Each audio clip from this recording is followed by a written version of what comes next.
All right. Well, again, really happy to be having these talks. Talk number 5 on this very, very vast and very important topic that is trauma. Daniel, Inca, it's really good to talk to you guys and to y'all again. How are you guys doing? Thank you, Seri. I'm doing very fine, and thank you very much for that excellent welcome.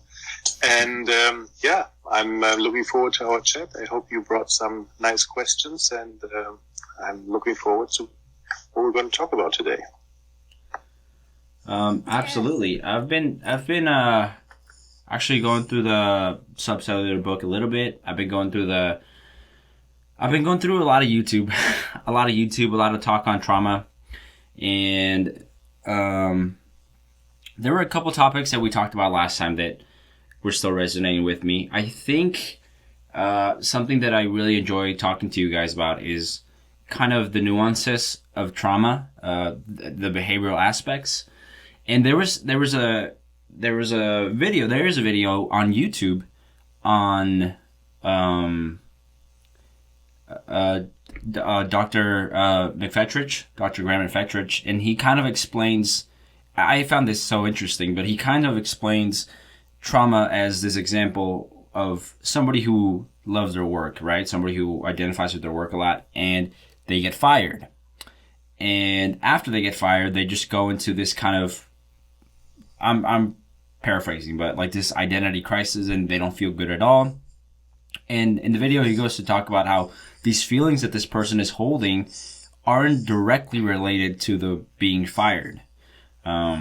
They essentially go a lot deeper, and what the job did was maybe, not have to deal with those feelings, or ultimately the being fired just triggered these earlier events. And it seems like a lot of our life is dictated by these subconscious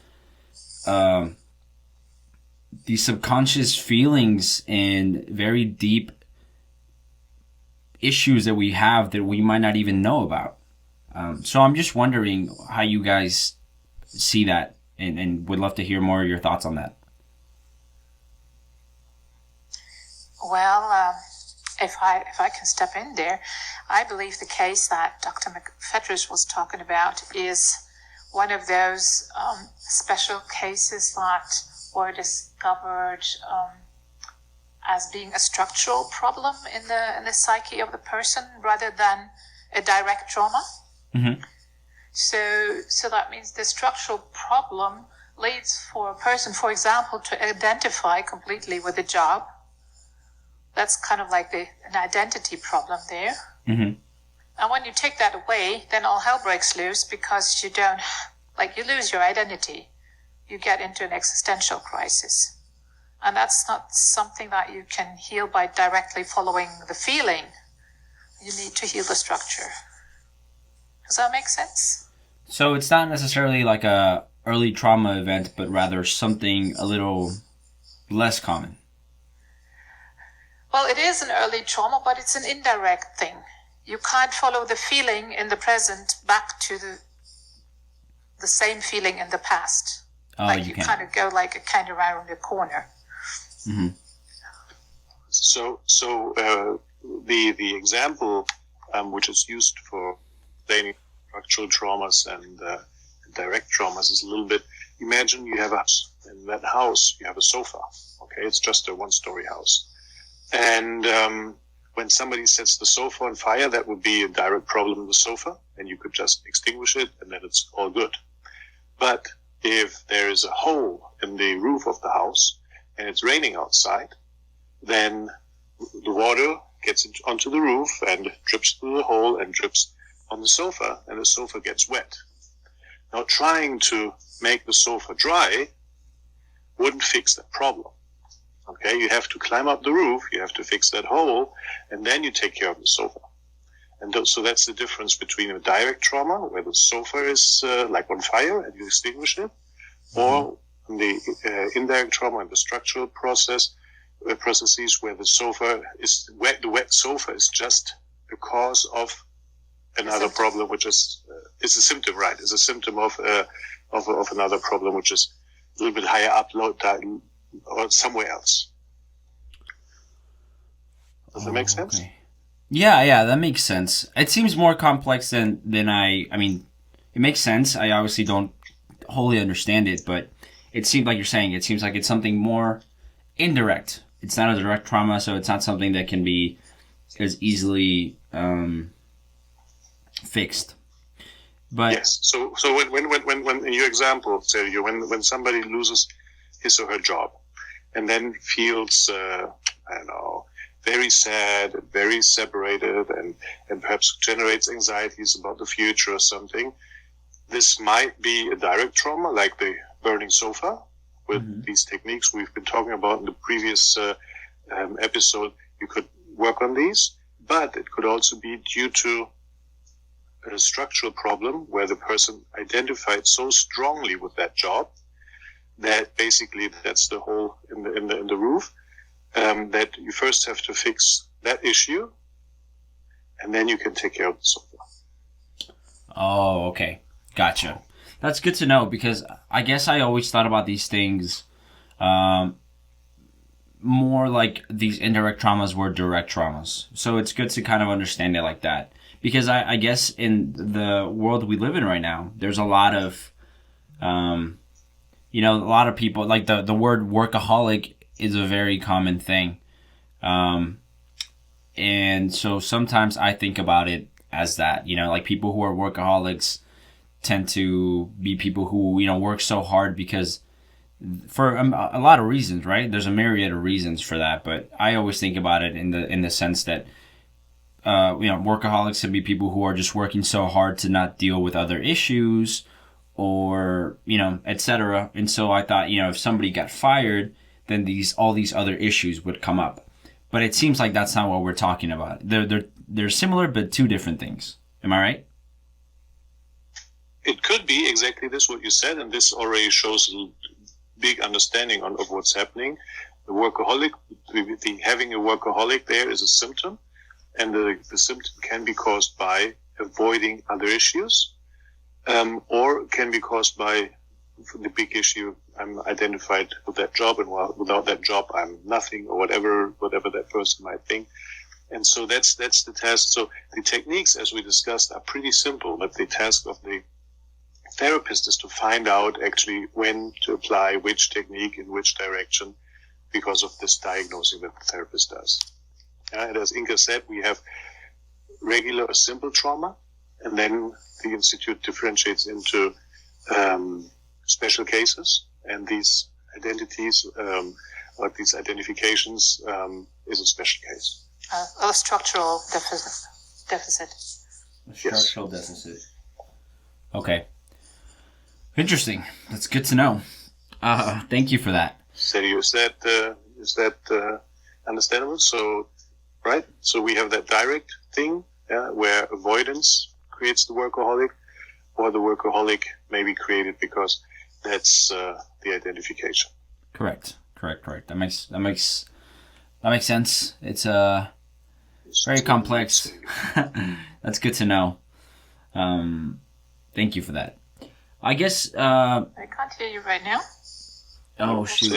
Yeah, I was on mute. I keep doing that. I think I'm just gonna leave it on. I'll just be quiet and not take off or not press the mute button because I keep doing that at least once when we talk. Okay, well, great. That's great info. If I have any other questions, I'm sure I'll ask. If there's anything you want to add about it too, feel free to. There was something that we talked about last time with Daniel, and I forgot how it came up, but it's here at the title, and it is the aspect of positive trauma. And it seems kind of weird to say that because, you say positive trauma, like how can that be? Trauma is always negative.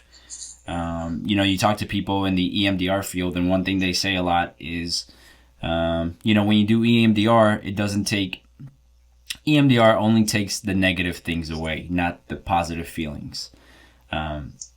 But that always struck me weird it struck me as odd because for a lot of reasons, which I'm sure I'll ask later on, but one of them being that one thing you guys talk about in the Institute is this idea of the body associations. And so we can have negative feelings or these negative sensations attached to your body brain, and they are connected by this idea that the brain, just that part of the brain, is just it's survival. So are we talking about, when we talk about the idea of positive trauma, what is it if it's different than body associations, or are we talking about body associations right now as well? Could be, but not necessarily. Mm-hmm. I don't know what kind of examples that you already talked about with in terms of positive trauma. I like the general mechanism is that the person is having something that initially makes them feel good, but it does create symptoms in the body, like parts of the body are tense. That's kind of like how you can tell the difference between a real, what we call peak state or peak experience, like the body really feeling good, the psyche being relaxed and peaceful. That would be like a really positive experience. That's not what we're talking about when we talk about positive trauma. Positive trauma is something that feels good to the person. Mm-hmm. It does, however, manifest in symptoms in the body, and it usually is dysfunctional. So the person keeps trying to recreate an experience because it makes them feel good, but in its consequence, it's dysfunctional. And when you try to dissolve this because you've realized that this is a trauma or this is a dysfunctional state, then underneath usually comes quite severe negative trauma. That's just covered up by the first layer, which manifests as positive trauma. Oh, wow. So perhaps we can just give an example out of my own experience. Yeah. Okay. So because to make it more concrete and not so theoretic, so I had a positive trauma and I was getting onto Inka's nerves with it. So that's how she found out. and I had the positive trauma of needing to solve riddles so bad because it made me feel so good. Uh-huh. Okay, and whenever there was a riddle, something very complicated to think about or solve or something, I would say, give it to me, I need to do it. My heart rate was spiking, and I was really not CPL in that moment, but it felt tremendously good. Okay. Well, the excitement that it created for you, because it somehow confirmed something to you about yourself. Yeah. Yes. And actually, I also. Yeah. Are you done with your example? No. At first, it was motivation. It was something Inka got to know me, and then she slowly said, that looks like positive trauma. I can tell you, after solving that problem, there was negative feelings, and I solved them as well. And now it's still fun to have a riddle and to solve a riddle or to solve complicated things, but it doesn't create that inner uneasiness. Okay, it's just nice. Yeah, and that's the main difference. So many people try to or don't understand positive trauma because it's always negative, and say, well, if it's positive, then it's good. It's not really. You're much calmer when you resolved it, and it's still nice to do it, but there's no trauma behind it. Okay, Inka, you were going to say something else? Yeah. I actually remembered a rather funny example from one of my former students as well. Let's hear it. Unfortunately, that one was a very real bummer for him. I don't think he solved it up to this day. He had an authority issue in as that it was fun for him to challenge authorities. Uh-huh. Now that sounds kind of harmless, but look at what ensued in his life. He would challenge his landlord, so he got kicked out of his apartment. He would challenge his bosses, so he had consecutive jobs, always losing them when he got into a fight with the boss. And unfortunately also played out in our trainings because in the long run he wouldn't accept my authority as a teacher, and I just have to put some boundaries on some of the stuff that I teach, and he wasn't willing to accept that. Okay. So the funny part is when he told me about it and we figured out what was going on, he told me that he got into a fight with his boss, and he was working in a gardening farm at that point. So he was a couple of rows beyond the guy, and they were shouting at each other. And at some point, he just turned around and pulled down his pants and showed the guy his naked butt. So I think latest at that point, you kind of see that it's really dysfunctional because you can see that is not really conducive to a nice work environment. Yeah, that would be difficult. But he kept doing it because it made him feel so good and powerful. Mm-hmm. To like, nobody tells me what to do. I'm the one who's going to resist any orders. Yeah, and really, it was playing out all over his life. Yeah? But it made him feel good, so he kept searching out and creating these situations where he could reenact that. And what he needed to do is sit down and notice what kind of feelings were coming up once he allowed himself to feel what were those positive feelings that he was after. Mm-hmm. What did they feel like in his body, and what would come up next in those situations, and really go to the core of this. Now, this is still what we call a direct trauma. Right. But it's easy to miss it because people normally don't want help for something that makes them feel good. Yeah, they want help for negative feelings that make them suffer. So people rarely come for this as clients, but you pick it up in students every once in a while. Yeah. That's super interesting, and I'm sure most of it sounds like just lack of awareness, maybe. It's not even that people don't go to it because, I mean, yeah, it sounds like it makes you feel good, so why would you? But also, it sounds like you would even be less aware that it's a problem. I mean, I feel like for the most part, most of us, even if something feels bad, I'm talking about just society in general, we don't, there's still a big subset, a big category of people who, even though things might feel bad, don't go to see a therapist, don't go to try to deal with these issues. So it seems like there'd be less people trying to go for something that makes them feel good, especially if if you're saying, correct me if I'm wrong, it sounds like it's a layered trauma. So it sounds like it's protecting you from actually feeling the negative feeling underneath. So there's a positive feeling, but ultimately there's a negative feeling underneath that's kind of carrying it. Yeah. I wouldn't say it's protecting. It's just coincidentally that your body interprets this feeling as something positive. Mm-hmm. And it comes with certain symptoms in the body, which tells you, there's trauma. Because if you're not in trauma, then you shouldn't be having any tense spots in your body or any pressure or tension, yeah? Yeah. That makes me think about something that you guys, and I don't know who will listen to this, and I'm sure there's still a lot of conflict on this, but the idea of more, I don't want to say more serious, but just you guys have developed a technique for a specific part of schizophrenia, which is people who hear voices, correct?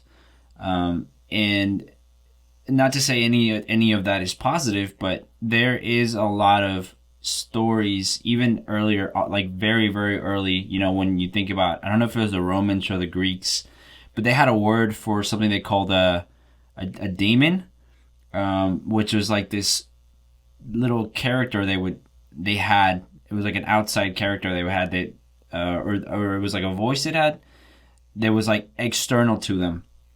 And there's lots of stories of people having voices, but they are not necessarily like these negative voices that tell them, hurtful stuff or just painful stuff. But sometimes there's a lot of stories that they can be actually positive voices, reinforcing voices, supportive voices.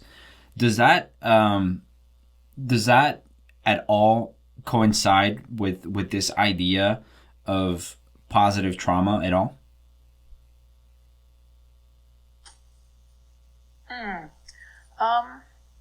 I don't think that come into the same, under the same headline. That's a different thing. Positive trauma and voices doesn't really go together for my idea. Dan, do you have any idea? Well, I don't think so. I mean, positive trauma is just trauma, where you're not calm, peaceful, and emotionally light. You remember that was our definition. Everything Correct. which doesn't make you feel calm, peaceful, and emotionally light is trauma.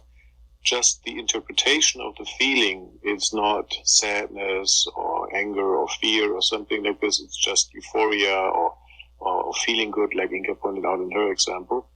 And so it's just a different emotion, but you're still not calm and peaceful and light. And so that's why the definition for trauma, we talked about big T and small t trauma. I like the definition of the Institute very much, because whenever you're not calm, peaceful, and emotionally feeling light, there's trauma. Okay, and then when you know how to deal with it, and then you feel CPL, that's the abbreviation, and then you can continue your life, and it's a much nicer way of living. And these voices, there's a theory of how they are created, and out of my clinical experience, most of the voices are negative. Okay, perhaps there's one patient who says he has or she has a supportive voice, but most of the voices are negative, and that makes sense a little bit, because this is something we need to protect ourselves from the negative. So the mechanisms in our evolution have always been those who protected themselves from dangerous situations survived. Okay, so supportive voices, not sure. But you're right. There's a process, a so-called silent mind process, that gets rid of a whole lot of voices. And usually these are the voices you hear, like when you are standing in Grand Central Station, and there's so many people talking. And some of them talk directly to you and tell you most of the time nasty things. And then after the process, those are gone. There are other voices or other things that we perceive as voices, which will not be dealt with this silent mind process. And the interesting thing, what you said about the Romans with these small demons standing outside or something, that is actually true. Most people perceive the voices, they say in their head, somehow originating from a place around their head, not necessarily in their head. Gotcha. Yeah, so that's possibly that's just a hypothesis how this image was created, because somebody really tried to locate where is that voice coming from, and looked around and there was nothing, and that's how artists might have drawn them. Gotcha. Really interesting topic. There's something I wish, I don't have the words for it, and maybe you guys could clarify it for me. And this is just an idea outside of trauma in general. It may make sense. It might sound ridiculous, but I think there's some merit to it. And it's the idea that from trauma, from these harsh experiences that people experience in general in all sorts of facets in life, we learn something from them. You know, like if we just talk about animals in general, you know, a gazelle being chased by a lion or by, you know, whatever, might encounter this super dangerous situation, live to tell the tale, so to speak, and because they got to the other side, you know, intact, then they actually learn something from this experience. It makes me think of the idea of, we'll just go with something heavy, like a rape victim. You know, like the idea that they're traumatized because of such a heinous act of something that happened to them, in a way protects them. It overprotects them, right? These people, sometimes people who go through these like very painful events, they tend to be much more distrustful, primarily of the opposite sex, or the sex that you know, they had this encounter with. and they tend to not trust as a a method of defense from this kind of event. And we see it with PTSD survivors, and that's what trauma does. It kind of pulls you away from these situations so that you're safe. Obviously, it's to an extent where you kind of disconnect from those areas, and it tends to be more harmful than that. But I think there's a little bit of merit to the idea that trauma does that, and that's kind of its purpose as well. So when you're healing trauma, when you're letting go of these things, does it make sense at all that people might not want to let go of it because they might lose this protection they gain from having the trauma? Like, the trauma serves as a way to remind yourself to not go into these situations again. Does that make sense? Yeah, it's a very interesting question, Sergio. Thank you very much. That's very, very interesting, because I use that gazelle image as well with my clients, and to explain them what trauma is and actually what happens when a lion chases the gazelle and the gazelle escapes. It will continue running. When the danger is gone, it will stop and it will shake the whole body. And that's not only typical for the gazelle, that's also for ducks. I know that for ducks as well, and possibly many other animals as well. When they escape such a traumatic event, they will start shaking, and they will process all the hormones they have produced during that flight moment. Mm-hmm. And after this shaking, they basically can start grazing normally. Mm-hmm. Okay, and they won't have that stuck memory, stuck emotion with the memory. And that's the difference. We have memories and we have emotions. They will still run from the lion, when the lion attacks again, but the emotion has been processed completely with that shivering and shaking the whole body. And then the body physiology has changed. Okay, basically the trauma has been processed. Ducks do that as well. You can, when you're at the lake and look at them, and when you see them fighting, after the fight, they will flap their wings rapidly, and then they will just go off in different directions. And humans usually don't do that. Especially, the shaking is not something which is socially acceptable. And the other thing with which humans could process emotions is crying, and especially for men, it's not socially acceptable to cry. Yeah, men don't cry. Women, okay, but men don't cry. So basically, the mechanisms with which we process our emotions are mostly unacceptable, and that leaves us with a problem, because that's all this energy, all this stuck emotions inside, and the body needs to deal with them. And it somehow does. And that's what we basically later see when we get triggered into these situations, that these emotions come up. And when we then process them, then we still remember the accident, we still remember the rape, we still remember the war, but we are not emotionally affected by it. And that's the big difference. In our everyday life, there's an assumption that if something terrible has happened, it's always that the emotion is stuck with the terrible that has happened. Mm-hmm. Because we are not emotionally intelligent enough to understand that this event, this knowledge, plus the emotion, is not something which needs to be this way. So you can have horrible experiences, and later on, you sit down, you process them, you get rid of that emotion, you still remember these things that happen, and you will not go into that dark alley again, okay, because you consciously remember, but you don't need that emotion. But you're right, many people use this excuse of not processing, and excuse in quotation, that they say it will protect me again. But the knowledge protects, not the emotion. At least that's my point of view. Inga, what do you think? This is a big topic. Well, about this whole idea of protection.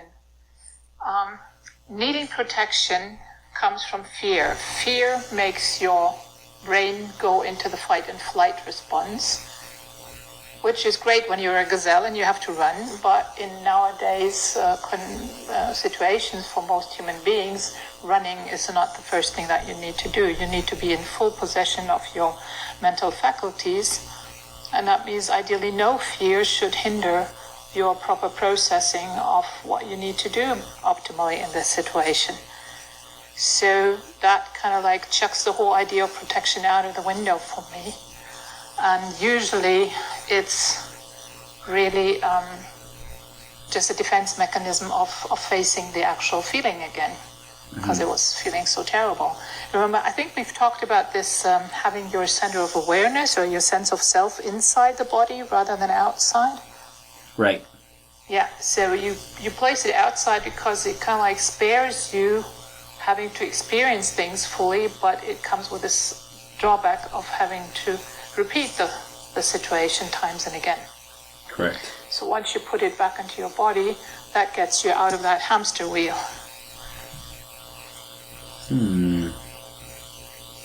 So I don't really subscribe to that idea that you have to learn something for your life out of trauma. I think rather the opposite is true. You can learn much better when you're not in trauma. And the fact that trauma repeats is a sign that you didn't resolve it. Okay, that makes sense. Now I don't want to leave people who really have been the victims in situations in the bloody situation where they might have, how do you call it in English, insult added to injury. That's not what I'm trying to do here. Right. But I do think that, and interestingly, I think the statistics support it, that for some people, rape happens not only once, but multiple times. And that would be another indicator that there's trauma involved that kind of tends to repeat itself because there's a predilection for it there. It keeps happening because it wasn't resolved. And when I say wasn't resolved, I still mean these early developmental events where two things that were supposed to join didn't join, but rather had this experience that reflects, for example, in a rape later on. Right. Like the inner kind of shows of the outer behavior. And I don't know where I've heard this, but I've heard this a couple of times that, what trauma also tends to do is it replays itself in order to resolve itself. Most of the times it seems to be unsuccessful because it's, not the case that it's done properly. What's a good example? Kind of like being, like the idea of desensitization. I really hate saying that word, but that's kind of the idea. I mean, right? That, people will confront their fears head on. Like, you're scared of ghosts, so you go to the haunted house to confront the ghost so that, you will never be afraid again. And it ends up, there's that one story. I don't know if in Germany, I feel like it's everywhere in the world, but maybe it's just in Colombia, and I've heard it in the US. But, the story of the kid who is there to go to the graveyard, and the bet is that he or she has to, as proof that they went to the graveyard at night or they stayed the night, they have to leave a knife stuck to like a tombstone. And so, the person's there for a while, sticks the knife in the tombstone and turns around. And as he or she turns around, something like grabs them and doesn't let them go and just dies of like fear. And they see him the next day, and what happened was that, that person stuck the knife and it got hooked onto the shirt. And so they actually got caught on their own knife. And so I think this is what trauma also tends to do. We tend to replay it in many scenarios, direct or indirectly, in order to resolve it. But it seems like the way we've been going about it, whether it's, this behavioral therapy of becoming desensitized, which actually seems to add more trauma sometimes, is just not the way to go. Well, and that's really interesting, because now we're leaving a little bit the field of trauma healing and going into philosophy. When you say that people say trauma presents itself always and again and again until you solved it. That's giving it a meaning. That's giving it some spiritual meaning, some philosophical meaning, or something like this. And that's leaving a little bit the observable and repeatable science stuff behind. And what the Institute says and what it observed is that there's a trauma string, and on that trauma string we have certain moments, and they repeat itself. Uh-huh. And when you resolve them, you don't have that repetition. You still have others. So there are thousands of traumas, and you just deal with them that stand in your way of your life. You can't deal with them with all of them, and at least until now, until 2021, and then you're basically off the hook for that trauma. But of course, other people, philosophers, have observed things and tried to create a meaning, tried to create that. But if we go into philosophy, who might have created that for humans? Okay, that must have been some sort of power to create a mechanism to repeat itself and give meaning and so on. And then if you go into that, is that a benevolent creator, or is it a malevolent creator, or what is it? So this is like philosophy talk. Okay. I would like to leave that out.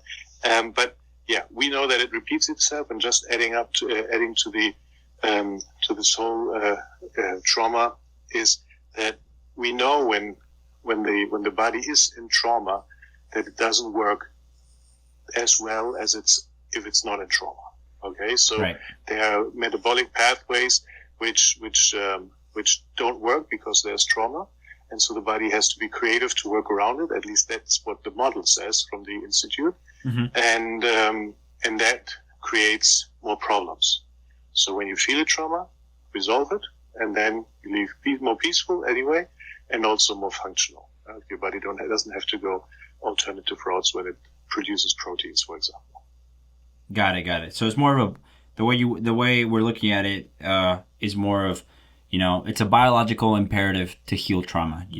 It is what makes our biology and our body and our self optimally work and experience life. Yes, and that's the hypothesis and the model the Institute created, and from experience I can say yes. Okay. Yeah. Is there anything else you guys want to add to that, or? Yeah. I think it's really from what I can see, and I've been working with the Institute's model for quite a while. It really seems to be the other way around, because you don't have the capacity that you ought to have. Trauma repeats itself because you're not fully equipped to deal with it. If you were equipped with it, it wouldn't be, you just pass through it and it wouldn't leave any mark on you. Okay. So that's the actual cause. So the idea that you're supposed to learn something from it, or that you're being punished for something, or all the kind of different explanations mankind has come up to explain this phenomenon that trauma tends to repeat itself. I think they kind of confused the dog and the tail. Yeah, what is wagging with what? Okay, so because is it because there hasn't been a solution for the most part? People try to give it meaning where maybe there shouldn't be any meaning. Exactly. Okay. Yeah, I mean, it makes sense a bit. We tend to give stories to a lot of things because meaning makes us feel good, right? It makes us feel like we're in control, so. Exactly. We want to be able to understand life, to be in control of what's happening, and so we try to find the level, the lever that makes us, explain things so that we can be prepared, or at least make some sense out of what's happening in our life. Yeah. Very yes, wise. and I think the control is the most powerful in all of these, because if I feel control, I don't get that feeling of fear. And if I feel out of control, fear arises. Okay, and fear is unpleasant, so I try always to stay in control.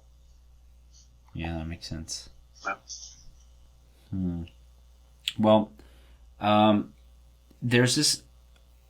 I promised somebody I would ask you guys about this, because I feel like this is, again, something that with your experience you guys I think would see differently than again mainstream talk seems to talk about this, and that's the idea of forgiveness.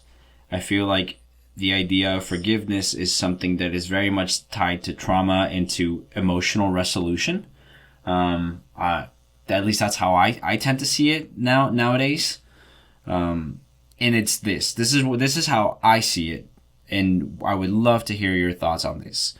When I think about the word forgiveness, I think about it as a conclusion and not an act. I think the act is the idea of trauma or emotional resolution to some kind of harm that was done to you.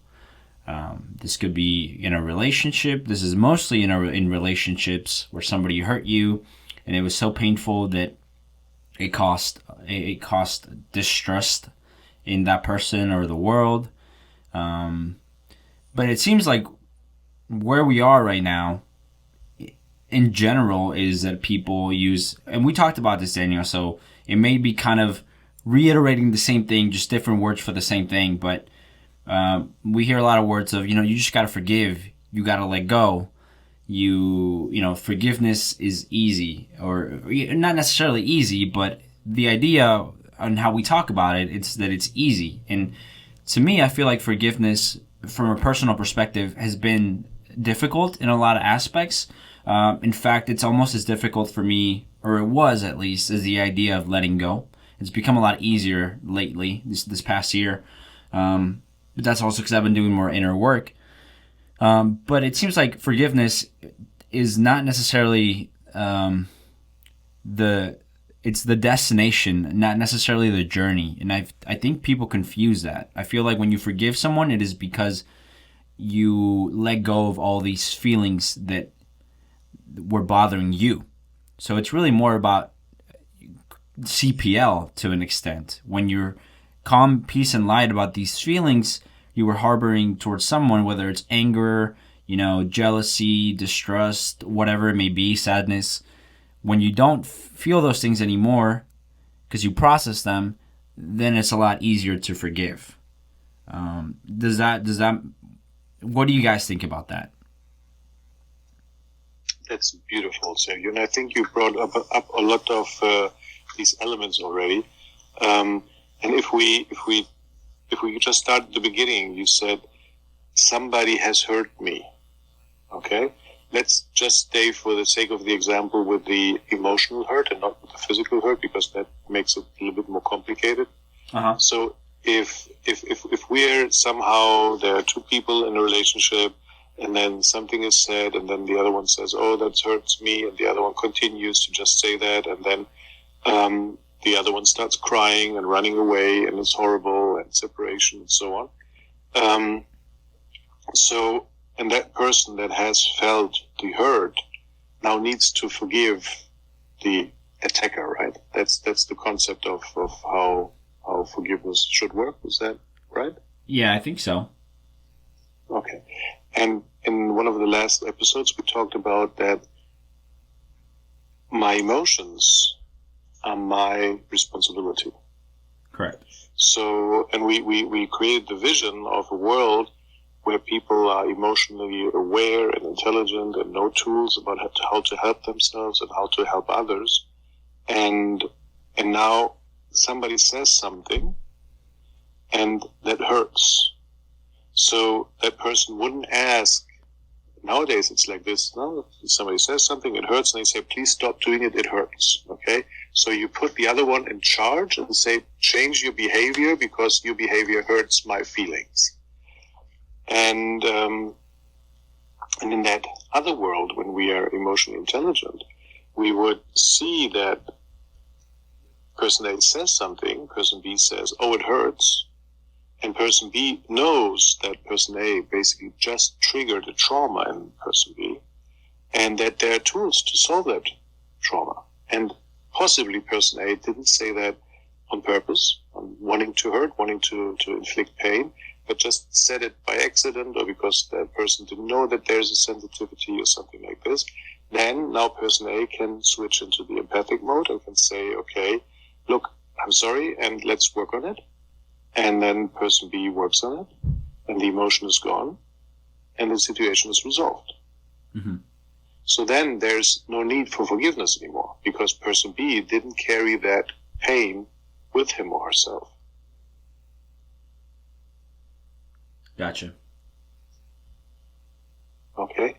And now if in that instance person A did it because he or she felt some negative feelings and just wanted to let them go, person B, well, in that moment doesn't receive an empathic person to help through the trauma, could just say, okay, please excuse me, I'm going out, yeah, and I'm going out of the situation, resolve the issue, gets back into a relationship with person A, and then person A continues saying it, and it doesn't hurt person B anymore.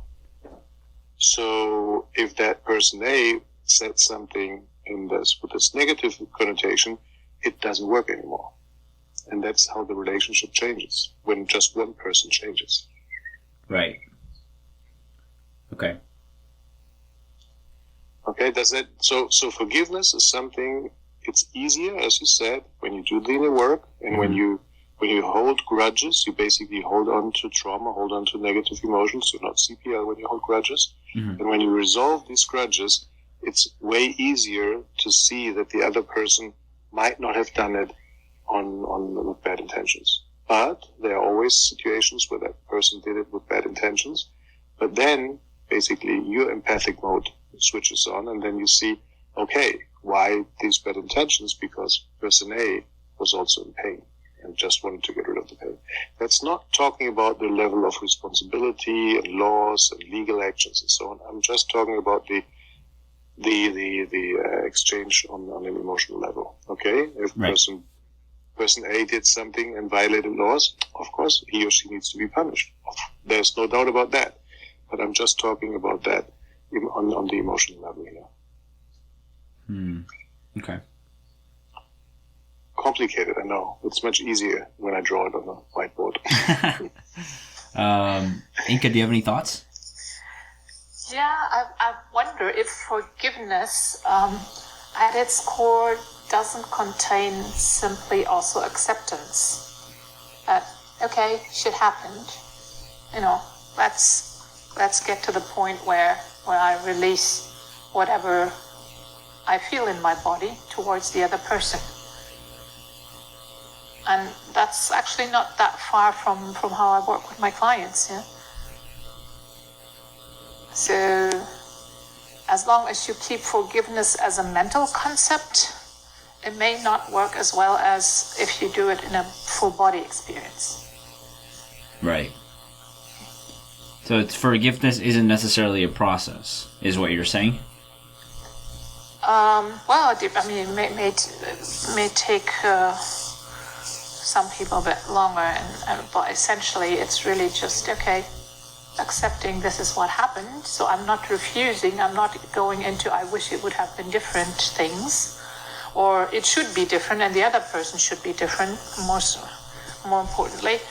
I'm just accepting what is, and I'm letting go of whatever resentment I have towards the other person.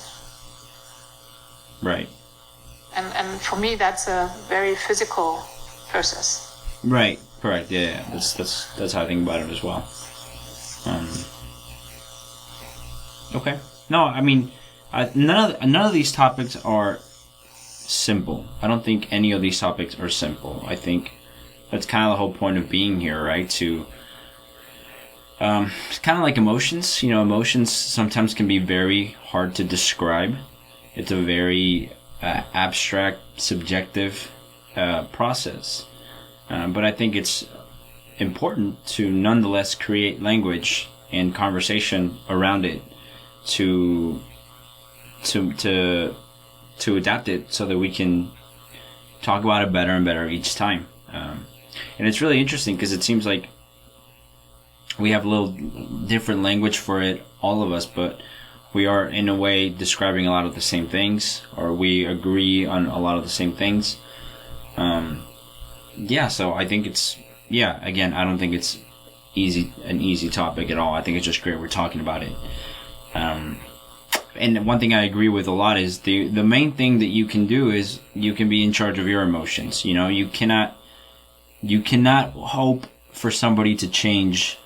You cannot hope for somebody to, you know, even if it is somebody who is close to you, or somebody you have to deal with at work or whatever, and you have to see these people, and you can't expect them to change. But what you can do is you can be in charge of your emotions, and that's the main thing. You know, I think that's the biggest and most important thing, because you, like Daniel, like you were saying, that's going to shift the dynamics already.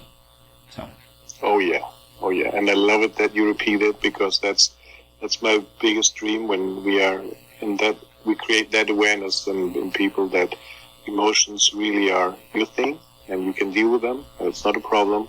You don't need to be afraid of it, and you don't need to protect yourself from your emotions. And that's something I also often see, that people try not to get into situations where they know that there are going to be emotions involved. Okay, so they're avoiding on a very high level already emotions, or just thoughts. Okay, so there are blockades in thoughts of no, I'm not discussing that topic with you because I'm getting emotional. No, stop talking, or I have to go. No, okay, and that's some sort of protection mechanism, because of, well, this lack of knowledge how to deal with emotions, and that emotions are not negative, that there's something you can do, and you can work with them, and will change our way of living with each other dramatically.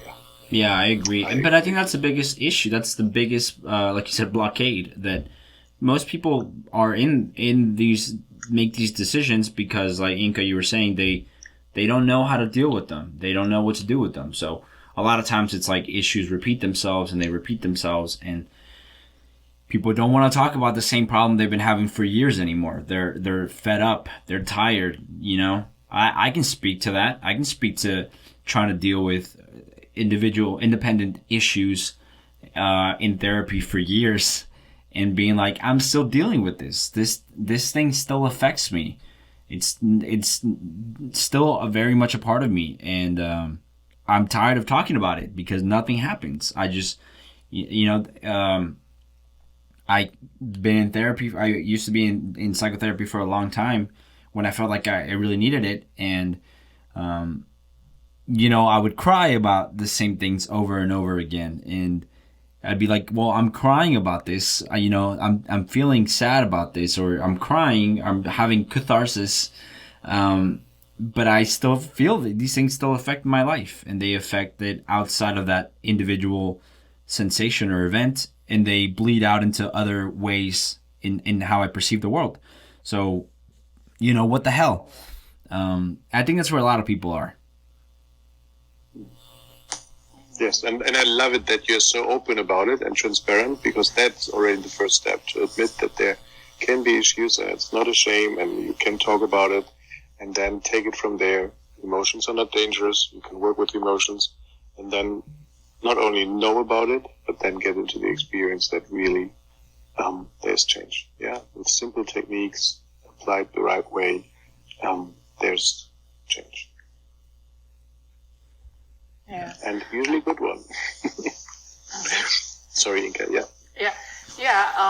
I think it's also great that you live this idea of people getting into situations in their lives and they need some help, and they go and get it, hopefully from professionals who know what they're doing. So that's really a good model. But I would kind of like tend to add something to it that might sound a little bit harsh, but I say, if you're not getting any change by applying the same method, stop riding a dead horse. It's time to switch to a different horse. Yeah, no, I completely agree. Yeah. I think you're right. It just, but I think a big reason for that is, we might be going off topic here, but psychotherapy or therapy in general is, there's still stigma in some level just for some people. There is also, it's not a unified field. There are still, you might go with, you might have the same issues, but people might go for different things, and it's not like the world knows, okay, this is what it is, and there's a ton of ways to deal with it because everybody's different. Everybody might need different ways of accessing trauma. Maybe some people are more than ready. I know a therapist that does he does breath work, holotropic breath work, and I know you guys are familiar with this because I know I've seen some of the videos that Grant has done about his experience, and we've talked about this before. And this therapist is Sean Blackwell, and he has a lot of YouTube videos on YouTube, and he deals with people with bipolar disorder. He's a great guy, and if you look at the videos, there are people that were poof, like they just went through this process, like it was no big deal, like they were just ready for it, they were prepared for it. But for some people, it may not be the thing. Like I dealt with a lot of dissociation up until like maybe a few years ago, like consistently. And that's just how I felt in my body. I felt very numb. And, I'm sure there are things that I actually met with Sean, and I did it not for bipolar or anything like that, but I did it for my dissociation. And, like it didn't work for me. I just could not do holotropic breath work. I just couldn't do it. It was way too overwhelming. I wasn't in my not to sound, I wasn't in my feelings. I was so numb, and everything was so overwhelming, and it was a very just overwhelming experience. It wasn't, and so like I think that's the biggest issue. Some people might be dealing with the same problems, and somebody will go to a behavioral therapist and they'll just try to become desensitized to something, or they'll try to change their behavior, and they might be able to do it for a while, but ultimately there's this emotional charge that makes them act out this behavior in the first place. So there's just so much disconnect in this field. It's not unified, and the foundation of trauma is just not there everywhere. So I think that's the biggest problem for most people. Yeah. Actually, we kind of miss individuals who know all the methods across the spectrum and can at least tell you, with this problem you should go to expert A, and with this problem you should go to expert B. Unfortunately, we don't have that. I agree with you here. But a little aside note, breath work. I've been doing breath work before I came to this modality. Yeah. And it's a great method to start feeling your feelings. It's not so great when it comes to really healing it.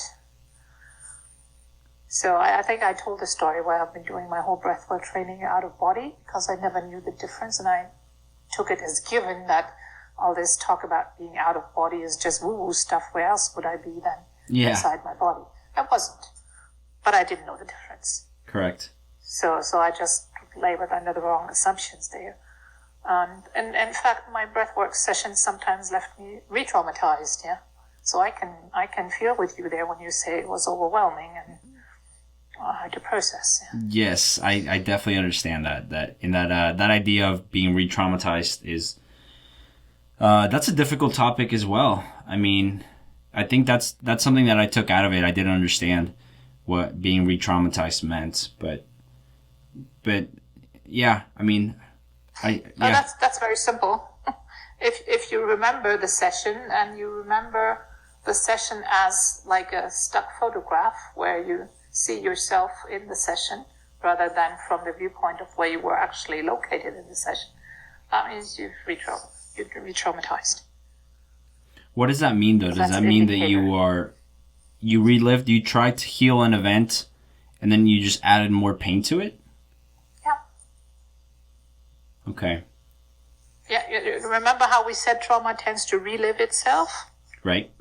That's another one of those. Because you had the same feelings like in the past, but you weren't able to resolve them fully. Possibly because you were out of body. That makes sense.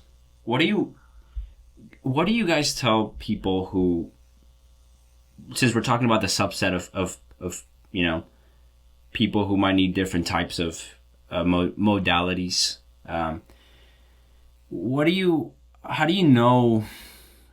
I feel like there's several types of power therapies, right? These trauma therapies, and they tend to focus on different ways of healing events. You guys we were talking at the very beginning of just the identity. Identity kind of trauma is different. The structural trauma is different than direct trauma, and it's different to access. We have therapies like EMDR, which are about a very specific event for the most part. We have somatic experiencing, which tends to use like these somatic bridges to get you to these places.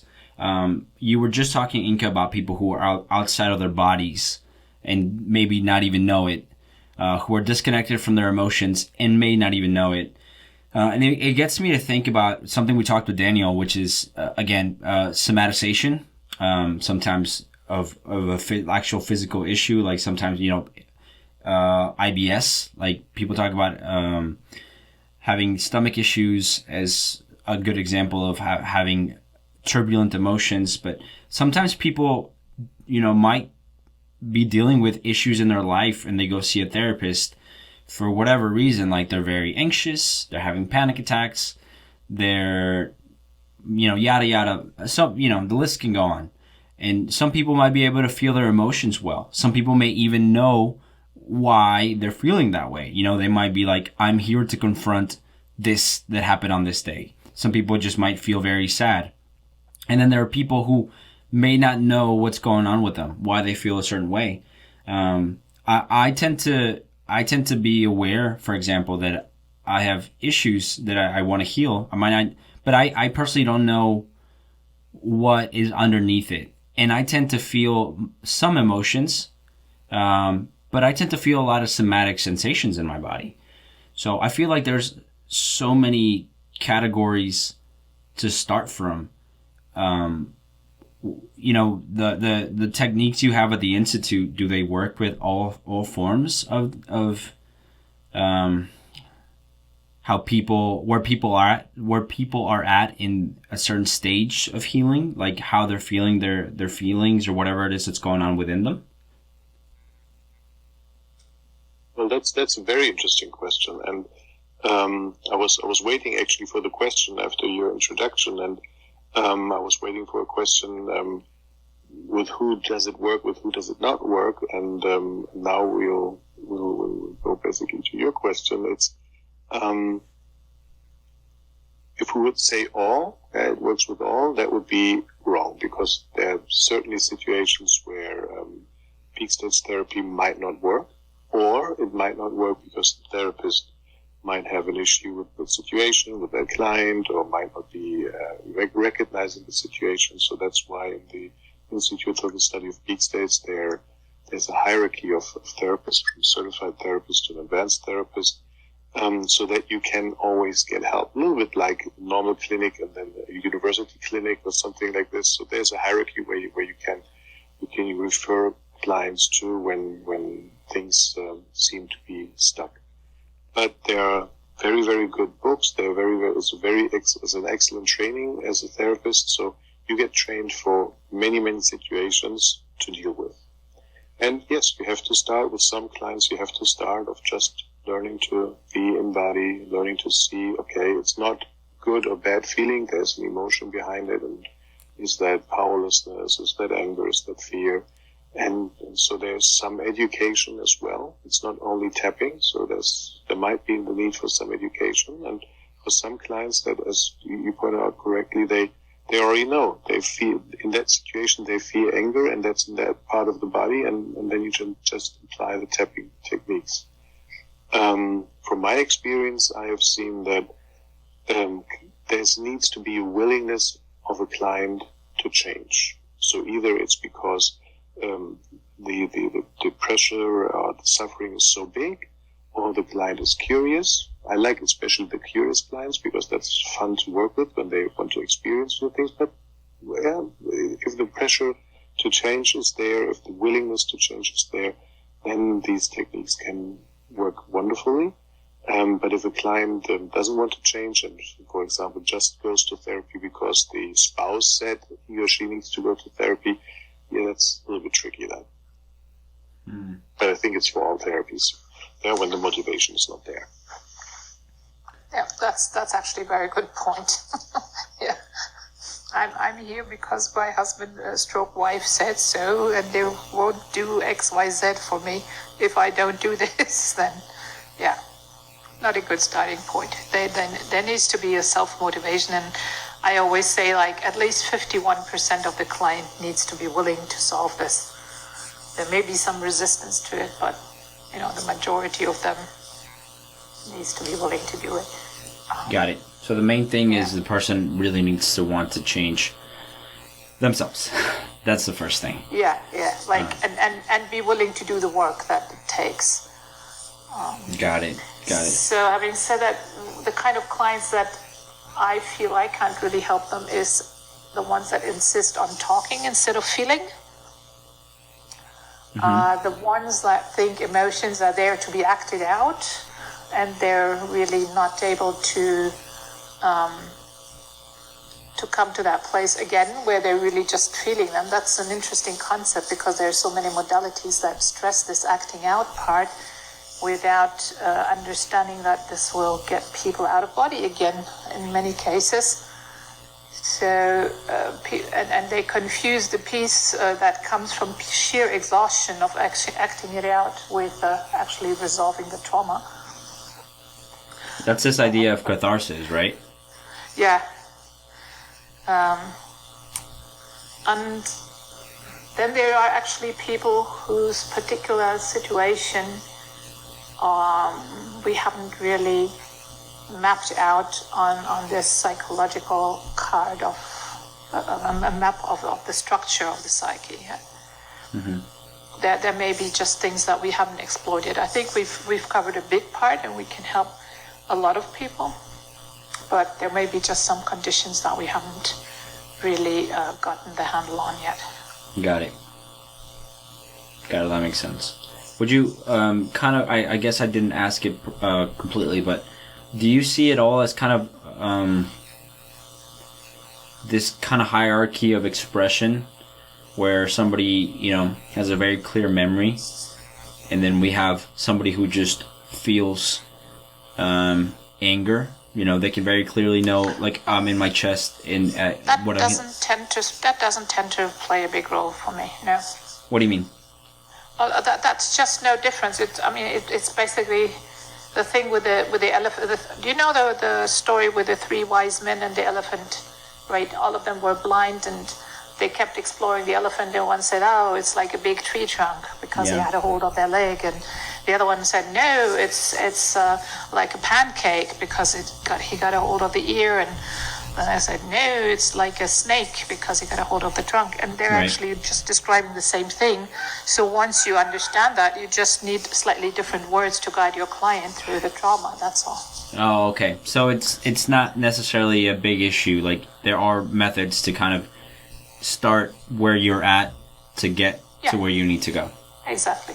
The only part that's a little bit difficult if somebody has such a huge parcel of different types of issues that are such a mess in their lives because, well, they just got dealt a bad hand or because they've let everything slide, whatever it is.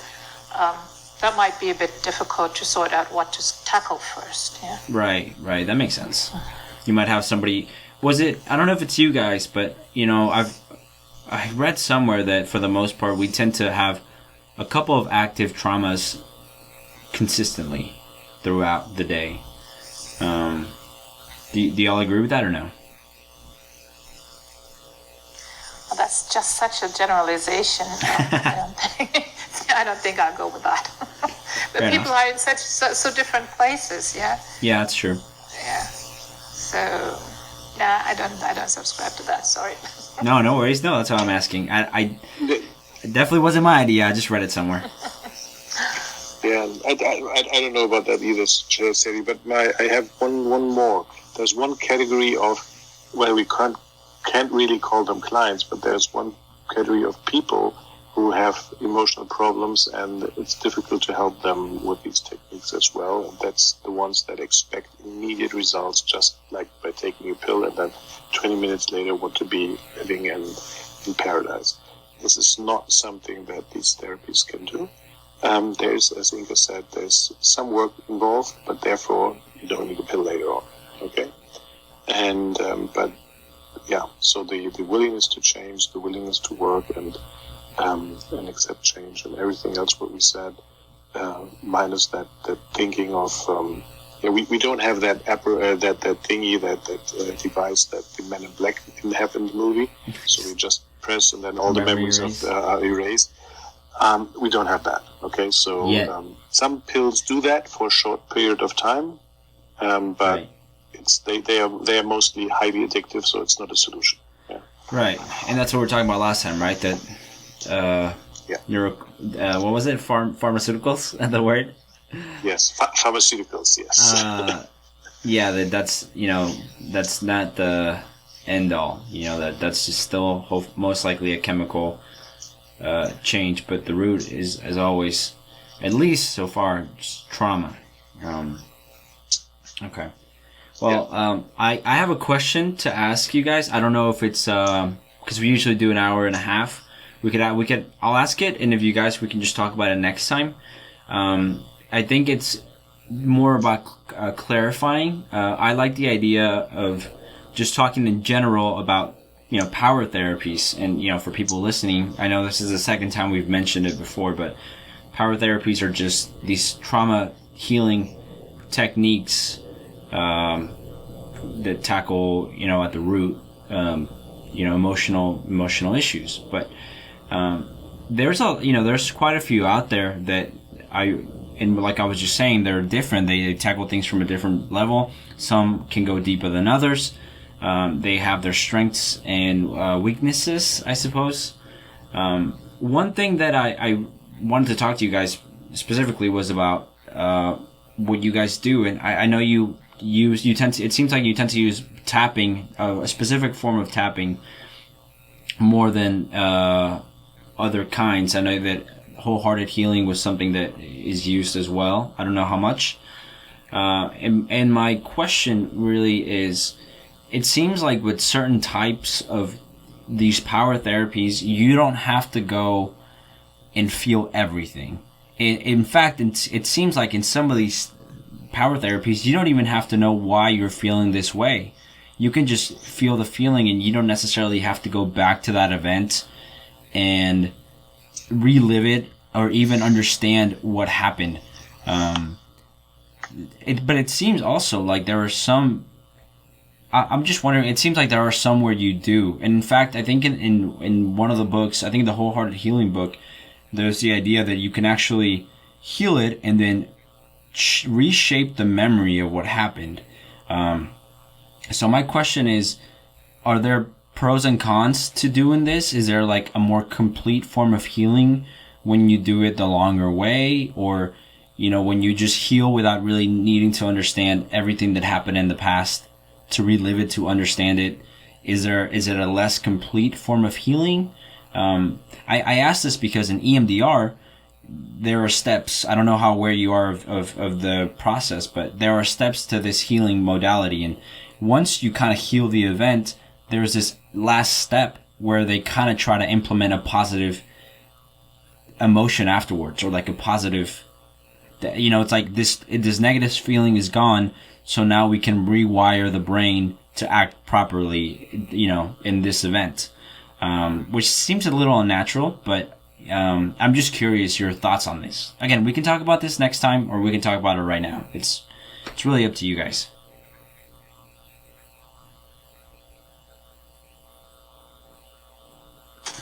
Okay, let's try a quick one here.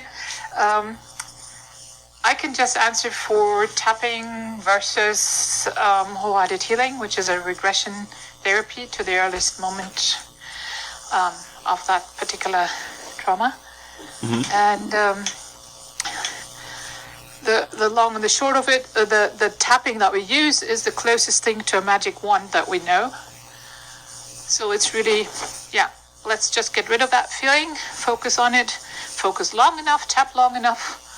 And when I say long enough, that's usually a matter of maximum 15 minutes, and you're done with it. And when we have somebody who wants to experience more, or who needs the experience in order to validate that they've done something.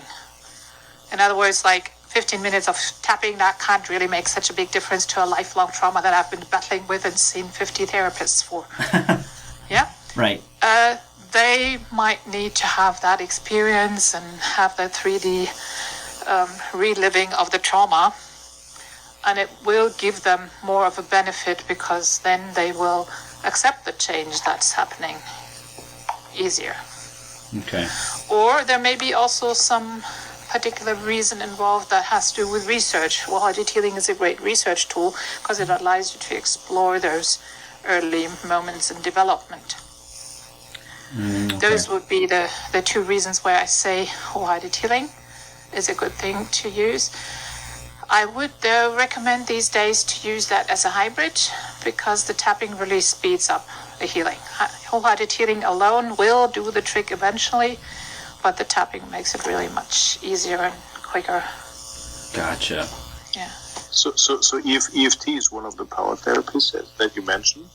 And you're completely right. And that, I think this is also an advantage for many clients or future clients, that with these power therapies, you don't need to go through your whole biography, and you don't need to understand every relationship with your mom, with your dad, with the teacher, with your friends and so on. You don't need to go through all of that.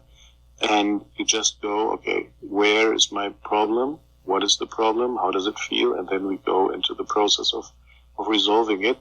And so, as Inga said, storytelling is not necessary. Okay, we are not talk therapy. We just look at the issue, resolve the issue, and then see from that new point, from that new position, what parts of the issue are still there. Perhaps there's something else we need to do, or the issue is gone, and then life can go on. And then this moment, which was traumatic before, which felt with strong emotions, which didn't feel calm, peaceful, and light, now feels calm, peaceful, and light, and you can live your life from there. It's not a reset where you lose the memory. You still have the memory. You still can think about that memory. You can still think of what you want to do, but it's without these emotions that bother you. Right. I know that in certain therapies there is some sort of rescripting. Yeah. And I'm not 100% sure why it's done. I know it, for example, for the imagination and schema therapy, because that's not trauma healing. They're not regressing to the first moment, and they're not completely resolving the trauma stream with that imagination.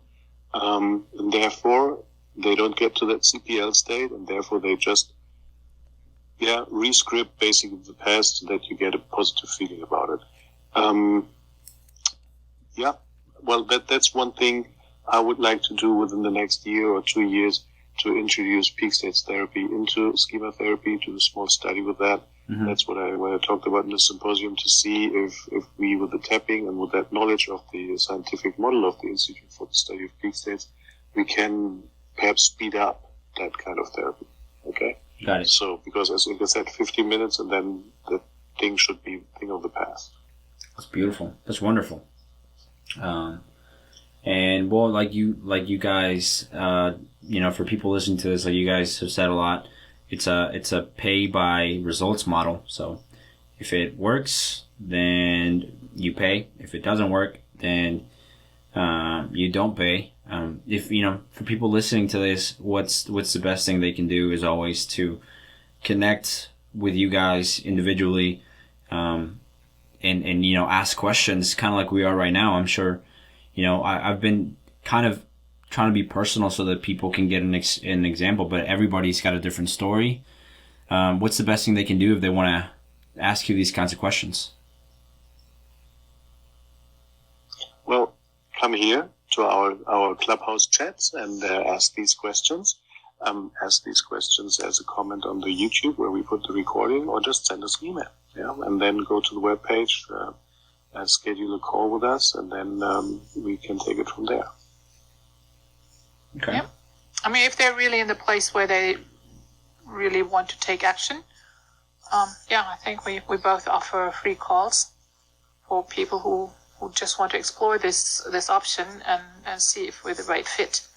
So they can ask these questions, take a look at us. Do I like this guy? Do I like this lady? And do I feel comfortable with them? And do I want to work with them? Okay, perfect. Well, very simple. Is there anything else you guys would like to add? I think this would be a good place to end the chat for this time. Is there anything else you guys want to add? Yes, definitely. Thank you very much for this beautiful moderation again, and it's almost like 90 minutes our time. So we'll continue our chat next week, and thank you again very much, and hope to see you all soon. Perfect. Well, likewise, guys, you guys have a great night. Thanks again for all these answers and this lovely discussion. I'm learning a lot. So yeah, very grateful. So thanks for having us here. Of course, lots of hugs. Be safe. Done a great job. Thank you. Thanks a lot. Bye. Okay. See ya. Bye-bye. Bye-bye.